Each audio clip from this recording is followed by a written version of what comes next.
Hey guys, welcome to the video today. In today's video, I am going to show you how to use this style of master lock. This is a combination padlock. Here's the information on the back here. So let me take everything out of the packaging and then I'll be back and we'll go from there. Okay, so here is the master lock, and then here is the back, and this is the combination, and then the instructions to open this. And you do not want to throw this away because in case you forget this combination, you want to make sure that you still have this for the future. You can also store your combination, and they have a web address here if that's something that you're interested in doing.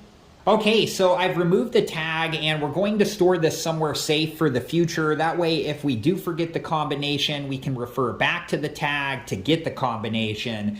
And that's important because if you do forget the combination, it is not an easy process to get the combination from Master Lock.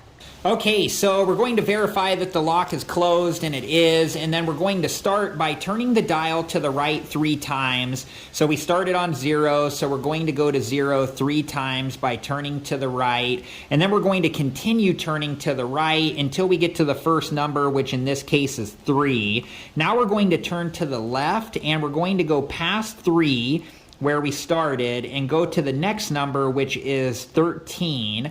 Now we're going to turn to the right and we're going to stop at the last number, which in this case is 27. Then we're going to be able to open the lock.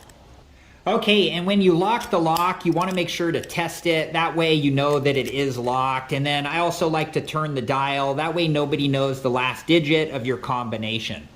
Alright guys, that was it for this video, and I hope it's been helpful, and thank you so much for watching. And make sure that you hold on to this tag and register your combination at the web address they have here if that's something that you're interested in. Thank you again so much for watching. Please like, subscribe, and comment, and I hope to see you guys in the next video. Have a good one.